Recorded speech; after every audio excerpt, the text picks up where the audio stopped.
آج کی نشست میں امیر المومنین امام عادل خلیفہ برحق حضرت سیدنا عمر بن خطاب رضی اللہ تعالی عنہ کا تذکرہ کرنا مقصود ہے۔ احادیث مبارکہ میں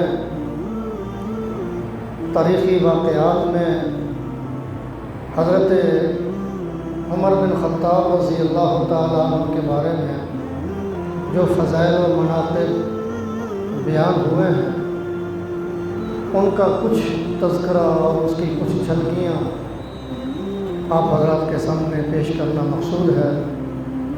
اللہ رب العزت سے دعا ہے کہ اللہ تعالیٰ ان برگزیدہ اور ان مقبولان خدا ان نیک ہستیوں کے تذکرہ کرتے رہنے کی ہمیں توفیق عطا فرمائے اور ان کے ساتھ محبت، ان کے ساتھ الفت اور ان کے ساتھ محبت ہماری نجات کا ذریعہ بھی ہے۔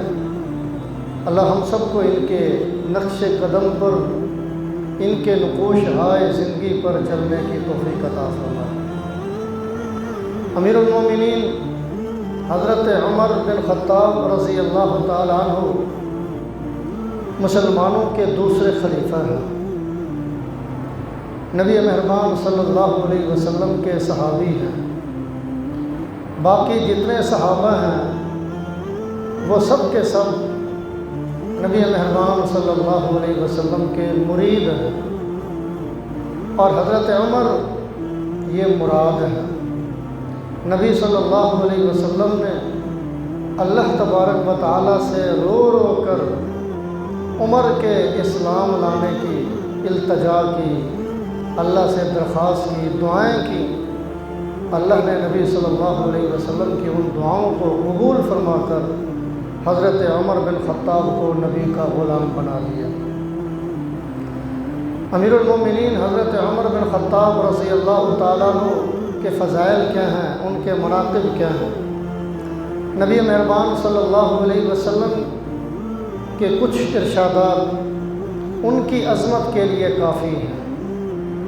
ایک حدیث مبارکہ میں اللہ کے نبی صلی اللہ علیہ وسلم نے فرمایا، ان اللہ تعالی جعل الحق علی لسان عمر۔ اللہ تبارک و تعالی نے حضرت عمر رضی اللہ تعالیٰ عنہ کی زبان پر حق کو جاری فرما دیا ہے۔ حضرت عمر کی زبان سے جب بھی نکلتا ہے تو حق ہی نکلتا ہے، ان کی زبان سے جب بھی نکلتا ہے سچ ہی نکلتا ہے۔ وہ ہمیشہ حق بولتے ہیں، وہ ہمیشہ سچ بولتے ہیں۔ اور حضرت عمر رضی اللہ تعالیٰ عنہ سے پوچھا گیا کہ عمر، آپ کی پسندیدہ چیزوں میں سے کون سی چیز زیادہ پسند ہے؟ فرمایا کہ حق بولنا، سچ بولنا، اگرچہ وہ لوگوں کو کڑوا ہی کیوں نہ لگے۔ فرمایا کہ مجھے حق بولنا، سچ بولنا یہ سب سے زیادہ پسند ہے۔ نبی مہربان صلی اللہ علیہ وسلم نے حضرت عمر کے بارے میں فرمایا، لو کان بعدی نبی لکان عمر، کہ میرے بعد اگر نبوت کا سلسلہ جاری رہتا، میرے بعد اگر کسی نبی نے آنا ہوتا تو وہ عمر ہوتا، کیونکہ عمر کے اندر نبوت کی وہ صفات موجود ہیں، کیونکہ عمر کے اندر نبوت کی وہ کوالٹی موجود ہے، عمر کے اندر نبوت کے وہ کمالات موجود ہیں۔ اگر اللہ تبارک و تعالیٰ نے نبوت کے سلسلے کو آگے جاری رکھنا ہوتا تو حضرت عمر رضی اللہ تعالیٰ عنہ کو نبی بنا دیتا، لیکن رب تعالیٰ نے نبوت کے سلسلے کو مجھ پر ختم کر دیا ہے۔ میں اللہ کا آخری نبی ہوں، انا خاتم النبیین لا نبی بعدی، میرے بعد اب کوئی نبی نہیں ہے۔ اللہ نے مجھ پر نبوت کو ختم کر دیا، میرے بعد اور کوئی نبی نہیں۔ اسی طرح رب تعالیٰ نے میری امت پر کو ختم کر دیا ہے، اب میری امت کے بعد کوئی اور امت نہیں۔ میں نبی بھی آخری ہوں اور میری امت بھی آخری امت ہے۔ لیکن اگر نبوت کا سلسلہ جاری ہوتا تو حضرت عمر رضی اللہ تعالیٰ عنہ اس قابل تھے کہ ان کو نبی بنا دیا جاتا۔ یہ شہادت ہے، یہ گواہی ہے حضرت عمر رضی اللہ تعالیٰ عنہ کی عظمت کی، اور یہ گواہی پیش کر رہے ہیں امام الانبیاء تاجدار مدینہ جناب محمد الرسول اللہ صلی اللہ علیہ وسلم۔ ایک مرتبہ نبی مہربان صلی اللہ علیہ وسلم تشریف فرما ہے، آپ کے ارد گرد صحابہ کرام رضوان اللہ تعالیٰ علیہم اجمعین بیٹھے ہوئے ہیں۔ نبی مہربان صلی اللہ علیہ وسلم نے فرمایا کہ رات میں نے خواب میں دیکھا کہ میں جنت میں ہوں، جنت کی سیر کر رہا ہوں، جنت کی نعمتوں کی زیارت کر رہا ہوں، جنت کے اندر میں گھوم پھر رہا ہوں، اور میں نے جنت کے اندر ایک خوبصورت، ایک شاندار، ایک بہترین محل دیکھا ہے، اور اس محل کے آخری کنارے پر ایک خاتون کو دیکھا ہے کہ وہ وضو کر رہی تھی۔ میں نے پوچھا کہ یہ محل کس کا ہے، یہ شاندار گھر کس کا ہے، یہ بہترین بنگلہ کس کا ہے؟ مجھے بتایا گیا کہ یہ بہترین بنگلہ حضرت عمر رضی اللہ تعالیٰ عنہ کا ہے۔ نبی مہربان صلی اللہ علیہ وسلم نے فرمایا کہ میں نے چاہا، میرے دل میں خواہش اٹھی کہ میں اس بہترین محل کو اندر سے بھی دیکھ لوں، اس خوبصورت گھر کو میں اندر سے بھی دیکھ لوں، میں اس گھر کے اندر داخل ہو جاؤں، لیکن مجھے فوراً عمر کی غیرت یاد آ گئی کہ عمر بہت بڑا غیرت مند شخص ہے۔ مجھے عمر کی غیرت یاد آ گئی، اس لیے میں اندر داخل نہیں ہو سکا۔ اس مجلے میں حضرت عمر رضی اللہ تعالیٰ عنہ بھی موجود تھے، نبی صلی اللہ علیہ وسلم کی اس بات کو سن رہے تھے، رو پڑے، فرمایا میرے ماں باپ قربان ہوں اے نبی آپ پر، میرے ماں باپ فدا ہوں اے نبی آپ پر، کیا میں بھی آپ پر غیرت کروں گا؟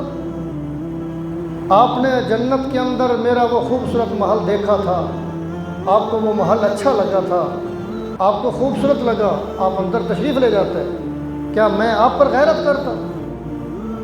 لیکن نبی مہربان صلی اللہ علیہ وسلم نے فرمایا کہ عمر وہ محل تمہارا تھا، اس لیے مجھے آپ کی غیرت یاد آ گئی، میں اندر داخل نہیں ہوں۔ یہ بھی حضرت عمر رضی اللہ تعالیٰ عنہ کی عظمت کی دلیل ہے۔ نبی مہربان صلی اللہ علیہ وسلم نے 10 صحابہ کے بارے میں ان کے جنتی ہونے کی اپنی زبان نبوت سے گواہی دی، جن کو عشرہ مبشرہ کہا جاتا ہے۔ 4 ان میں خلفائے راشدین ہیں۔ حضرت ابو بکر صدیق کے بارے میں اللہ کے نبی نے فرمایا ابو بکر فی الجنہ، عمر فی الجنہ، عثمان فی الجنہ، علی فی الجنہ۔ خلفائے راشدین کے جنتی ہونے کا اعلان اور ان کے جنتی ہونے کی شہادت گواہی اللہ کے نبی صلی اللہ علیہ وسلم نے دی۔ کیا اللہ کے نبی صلی اللہ علیہ وسلم کی زبان نبوت سے جو گواہی نکلی ہے، کیا اس میں کوئی شک کی گنجائش موجود ہے؟ نہیں، اس میں کوئی شک کی گنجائش نہیں ہے، اس میں کوئی شبہ کی گنجائش موجود نہیں ہے۔ اللہ کے نبی نے اعلان فرما دیا کہ عمر جنتی ہیں، حضرت عمر کے جنتی ہونے میں کوئی شک نہیں۔ لیکن اس کے باوجود حضرت عمر کا اپنا حال کیا تھا؟ حضرت عمر گناہوں سے اپنے آپ کو کتنا دور رکھتے تھے، حضرت عمر کا تقویٰ کیسا تھا، حضرت عمر کی پرہیزگاری کیسے تھی، حضرت عمر کے دل میں رب کا خوف کتنا تھا، اللہ کا ڈر کتنا تھا۔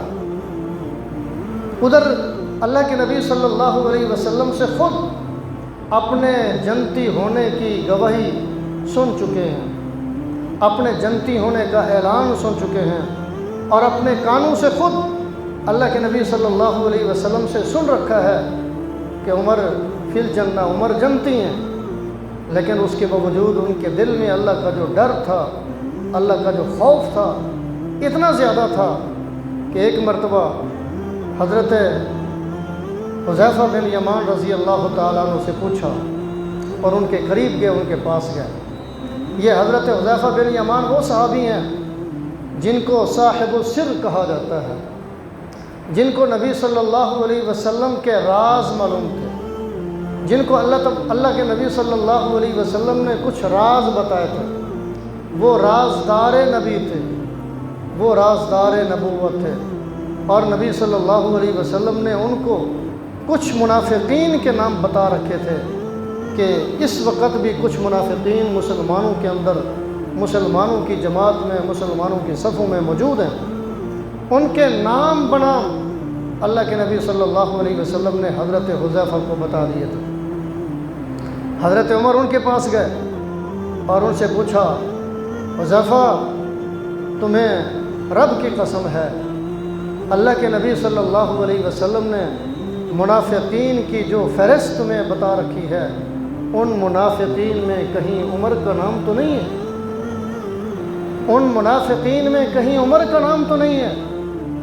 وہ عمر جس کے بارے میں اللہ کے نبی نے جنتی ہونے کا اعلان فرما رکھا ہے، اور اپنے جنتی ہونے کی شہادت اللہ کے نبی سے خود سن رکھا ہے، لیکن اس کے باوجود اپنے بارے میں یہ خوف ہے، اپنے بارے میں یہ ڈر ہے، کہیں میں ان منافقین میں شامل تو نہیں ہوں کہ جن منافقین کی فہرست اللہ کے نبی صلی اللہ علیہ وسلم نے حضرت حذیفہ بن یمان کو بتا رکھی ہے۔ ایک مرتبہ خطبہ دے رہے تھے، مجمع تھا، لوگ تھے، صحابہ اکرام کا مجمع تھا، امیر المومنین حضرت عمر بن خطاب رضی اللہ تعالیٰ عنہ بیان فرما رہے ہیں، خطبہ دے رہے ہیں۔ کہیں سے ان کو تحفے میں بہترین سوٹ ملا، تحفے میں اچھا سا لباس ان کو ملا، خوبصورت جوڑا ان کو ملا۔ وہ شاندار لباس پہن کر، خوبصورت وہ کپڑے پہن کر خطبہ دینے کے لیے جب کھڑے ہوئے تو اس کے بعد خطبہ مکمل ہوا۔ خطبہ مکمل ہوتے ہی لوگوں کے سامنے، مجمع کے سامنے ایک مشکیزہ اٹھایا پانی کا، اس مشکیزے کے اندر پانی بھرا، اور اس مشکیزے کو اپنے کندھے پر اٹھا کر ایک خیمے میں گئے جو ایک بڑھیا کا خیمہ تھا۔ اس بڑھیا کے خیمے تک اس پانی کو پہنچا کے آئے۔ اس بڑھیا کی خدمت، غلام آپ کے ساتھ ساتھ ہیں، چاہنے والے آپ کے ساتھ ساتھ ہیں، محبت کرنے والے آپ کے ساتھ ساتھ ہیں۔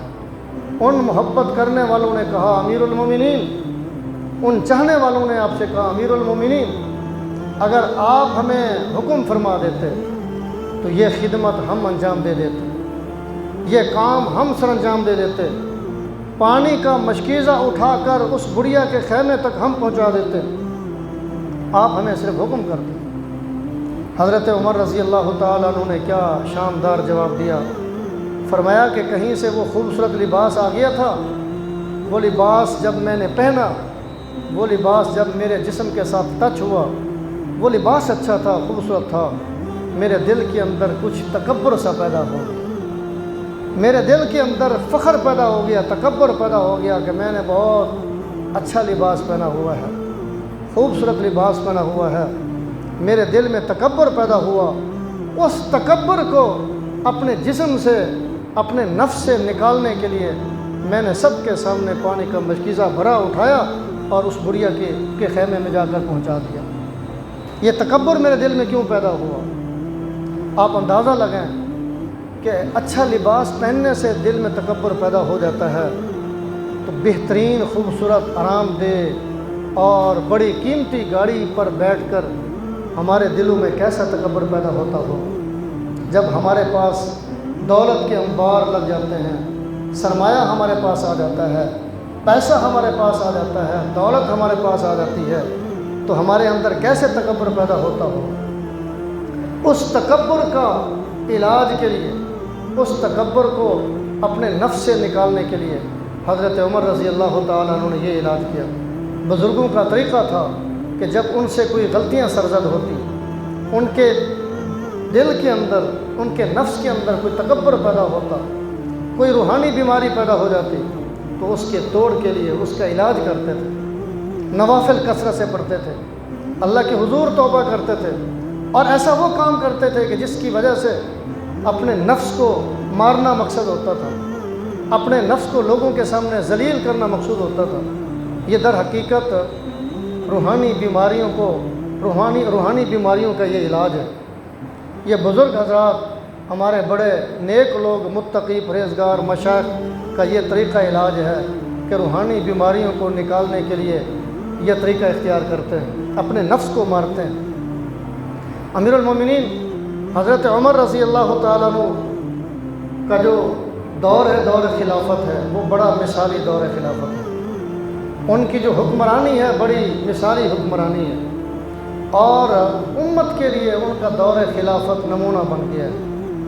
اس جیسا امام عادل نہ اس سے پہلے آیا نہ اس کے بعد کوئی آئے گا۔ اللہ نے ایک عمر پیدا کیا تھا، اللہ نے ایک عمر اس امت کو عطا فرمایا تھا۔ ان کی دور حکمرانی کے اندر، دور خلافت کے اندر ہر کام مثالی کام تھا، ہر کام قابل نمونہ کام تھا۔ گورنروں کے ساتھ ان کے تعلقات کیسے تھے کہ کسی گورنر کو، کسی صوبے کے حکمران کو جرت نہیں ہوتی تھی، ہمت نہیں ہوتی تھی امیر المومنین کے ہوتے ہوئے کسی عام رعایا کے ساتھ، کسی عام آدمی کے ساتھ کوئی برا سلوک کر سکے۔ حضرت عمر رضی اللہ تعالیٰ عنہ کی نظر ہوتی تھی، رعایا پر بھی نظر ہوتی تھی، اپنے عاملین پر بھی نظر ہوتی تھی، صوبہ کے گورنروں پر بھی نظر ہوتی تھی، اور صوبہ کے حکمرانوں پر بھی ان کی نظر ہوتی تھی۔ جہاں کہیں کوئی کمی کوتاہی محسوس کرتے فوراً اس کا علاج کرتے۔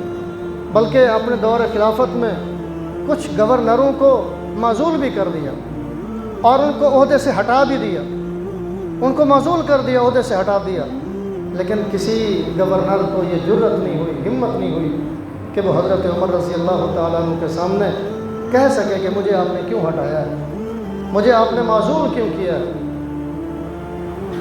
ان کے برادر نسبتی ہیں، وہ ایک مرتبہ حضرت عمر رضی اللہ تعالیٰ عنہ کے گھر آئے، برادر نسبتی ہیں، ان کے سالے ہیں، امیر المومنین حضرت عمر کے گھر آئے، بہن سے شکوہ کیا کہ بہن جی، امیر المومنین عمر بن خطاب میرے بہنوئی ہیں، آپ ان کا لباس ان کو دھو کر نہیں دیتی؟ کیسا ان کا لباس ہے، حکمران ہیں، اسلامی سلطنت کے امیر المومنین ہیں، خلافت کے تاجدار ہیں، ان کا لباس میلا ہے، آپ ان کو لباس دھو کر نہیں دیتے؟ ان کے کپڑے تو دھلوا دیا کرو۔ بہن نے جواب دیا کہ بھائی میں آپ کو کیا بتاؤں، جس کو تم امیر المومنین کہہ رہے ہو، جس کو تم خلافت کا تاج کہہ رہے ہو، اس امیر المومنین کے پاس لباس ایک ہی ہے، اس امیر المومنین کے پاس کپڑوں کا جوڑا ایک ہی ہے جو اس نے پہن رکھا ہے۔ وہ اتارتے تو میں اس کو دھو دیتی اور میں اس کو دھو سکتی۔ جب ان کے پاس لباس ہی ایک ہے، جب ان کے پاس جوڑا ہی ایک ہے کپڑوں کا، تو میں کیسے دھو سکتی؟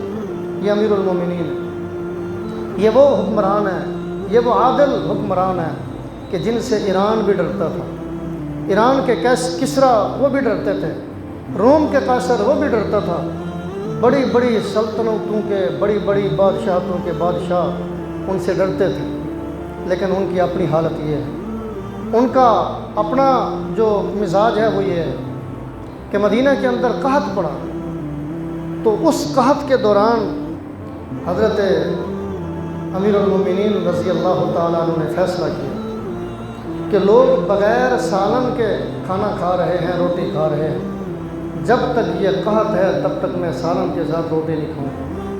لوگ بغیر سالن کے روٹی کھا رہے ہیں، میری رعایا کے لوگ بغیر سالن کے روٹی کھا رہے ہیں، میں امیر المومنین سالن کے ساتھ کھانا کھاؤں، سالن کے ساتھ روٹی کھاؤں؟ فرمایا کہ جب تک یہ قحط کا زمانہ ہے، جب تک سب لوگ خوشحال نہیں ہو جاتے، جب تک اللہ تعالیٰ سب کو خوشحال نہیں کر دیتا، اس وقت تک میں بھی سالن کے ساتھ کھانا نہیں کھاؤں گا، روٹی نہیں کھاؤں گا۔ یہ امیر المومنین، آپ موازنہ کریں آج کے حکمرانوں کا ان لوگوں کے ساتھ، امیر المومنین کے ساتھ، خلافت راشدہ کے لوگوں کے ساتھ، ان کے ساتھ آپ موازنہ کریں۔ ہمارا تو محلے کا کونسلر، اس کو آپ دیکھ لیں، اس کو آپ دیکھ لیں، اس کے پروٹوکول کے دیکھ لیں، اس کی حالت کو دیکھ لیں۔ 22 لاکھ مربع میل پر وہ حکمرانی کرنے والے تھے۔ ایک آدمی روم سے اور ایران سے جس نے ایران اور روم کے بڑے بڑے بادشاہوں کے محل کو دیکھ رکھا تھا، بڑے بڑے بادشاہوں کے دربار کو اس نے دیکھ رکھا تھا، وہ اجنبی مسافر مدینہ میں آیا، مسجد نبی کے پاس آیا اور لوگوں سے پوچھا کہ تمہارے امیر المومنین کا دربار کہاں ہے، تمہارے امیر المومنین کا محل کہاں ہے؟ لوگوں نے کہا کہ امیر المومنین اور اس کا محل، امیر المومنین اور اس کا دربار، ہم تو دربار سے واقف نہیں ہیں، ہم تو امیر المومنین کے محل سے واقف نہیں ہیں، اب کیا کہہ رہے ہیں؟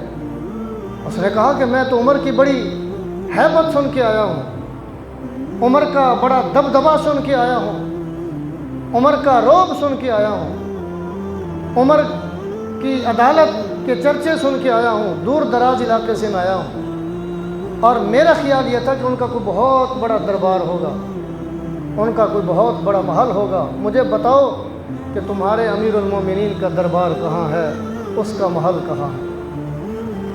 لوگوں نے کہا کہیں بھی نہیں ہے، یہ مسجد نبوی ہے۔ عام لوگ جیسے مسجد نبوی میں داخل ہوتے ہیں، ہمارا امیر المومنین بھی ویسے داخل ہوتا ہے، جو پہلے داخل ہو رہا ہے وہ پہلے داخل ہوتا ہے، امیر المومنین پیچھے ہے تو آگے والا اس کے لیے راستہ خالی نہیں کرتا، اس کو پتہ ہے کہ میرا امیر المومنین اس مزاج کا نہیں ہے، وہ نہیں چاہتا کہ لوگ پبلک میرے لیے میرے آنے کی وجہ سے رک جائے، اپنے آپ کو روک لیں، ہمارے امیر المومنین کا یہ مزاج نہیں ہے، یہ مسجد نبوی اس کا محل بھی ہے، مسجد نبوی اس کا دربار بھی ہے۔ اس نے کہا کہ میں آپ کے امیر المومنین سے ملنا چاہتا ہوں، اس وقت وہ آپ کے امیر المومنین مجھے کہاں ملیں؟ لوگوں نے کہا کہ آپ چلیں مدینہ کی گلیوں میں، مدینہ کے بازاروں میں گھومیں پھریں، کسی گلی میں، کسی گلی کے سائے کے اندر ایک اینٹ اپنے سرانے رکھ کر وہ سو رہا ہوگا، وہ ہمارا امیر المومنین۔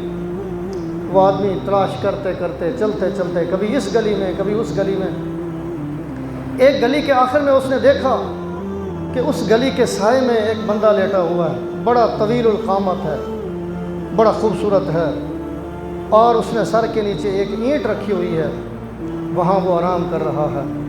ساتھ میں ایک اور آدمی گزرا، اس نے کہا اجنبی کیا دیکھ رہے ہو اس کو؟ اس نے کہا کہ میں دیکھ رہا ہوں کہ یہ شخص کون ہے؟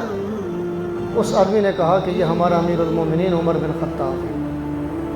یہ تھے حضرت عمر بن خطاب رضی اللہ تعالیٰ عنہ۔ بھیس بدل کر وہ اپنی رعایا کی خدمت کیا کرتے تھے، بھیس بدل کر اپنی رعایا کے کام آیا کرتے تھے، ان کے کام بجا لایا کرتے تھے، ان کی خدمت کیا کرتے تھے۔ ایک مرتبہ مدینہ کی گلیوں میں چلتے چلتے، رات کا وقت ہے، اندھیری رات ہے، تاریک رات ہے، ایک خیمہ ہے، اس خیمے کے اندر ایک چراغ جل رہا ہے جو کبھی بجھنے کے قریب ہوتا ہے، کبھی چل پڑتا ہے۔ حضرت عمر رضی اللہ تعالیٰ عنہ کے غلام بھی ساتھ ہیں اور ایک خادم اسلم وہ بھی ساتھ ہیں۔ تو حضرت عمر نے کہا کہ چلو اس خیمے کے قریب جاتے ہیں، شاید اس آدمی کو ہماری خدمت کی ضرورت ہوگی اور شاید ہم اس کا کوئی کام کر سکیں، اس کی کوئی خدمت کر سکیں۔ گئے اس خیمے کے قریب پہنچے، جب قریب پہنچے تو ایک آدمی اس خیمے کے باہر بیٹھا ہوا ہے، بڑا اداس ہے، بڑا فکر مند ہے اور بڑا حاجت مند ہے، ضرورت مند ہے۔ اندر ایک عورت کے کرہنے کی آواز آ رہی ہے۔ حضرت عمر رضی اللہ تعالیٰ عنہ اس بندے کے قریب پہنچے، سلام کیا، اس نے سلام کا جواب دیا، حال چال پوچھا۔ تو چونکہ حضرت عمر رضی اللہ تعالیٰ عنہ کے ساتھ اور بھی دو آدمی تھے، تو اس آدمی نے ایک آہ بھری اور کہا میں اس وقت مجبور ہوں، میری بیوی درد ذہ کے اندر مبتلا ہے، بچے کی ولادت کا وقت قریب ہے، کاش میرا امیر المومنین عمر کو میری خبر ہو جاتی، عمر کو پتہ چل جاتا، وہ میری مدد کرے۔ اس نے آہ بھری اور یہ جملہ کہا۔ اب سامنے اس کے قریب میں کون بیٹھے ہیں؟ امیر المومنین حضرت عمر رضی اللہ تعالیٰ عنہ، لیکن اس کو پتہ نہیں ہے۔ حضرت عمر رضی اللہ تعالیٰ عنہ نے فرمایا کہ ٹھیک ہے، میں ابھی تھوڑی دیر کے بعد آتا ہوں۔ گھر گئے، اپنی اہلیہ کو جگایا اور اپنی اہلیہ کو ساتھ لے کے آئے، کچھ ضرورت کا سامان بھی ساتھ لے کے آئے۔ خیمے کے اندر ان کی اہلیہ اندر چلی گئیں، وہاں جو کچھ بنانا تھا، خدمت کرنی تھی، انہوں نے خدمت کی۔ باہر حضرت عمر بیٹھے ہیں، اس آدمی کا حال چال پوچھ رہے ہیں اور اس آدمی کے ساتھ بات چیت کر رہے ہیں۔ تھوڑی دیر کے بعد اندر سے حضرت عمر رضی اللہ تعالیٰ عنہ کی اہلیہ نے زور سے کہا، امیر المومنین اپنے ساتھی کو خوشخبری سنا دیں کہ اللہ نے اس کو بیٹا عطا کیا ہے۔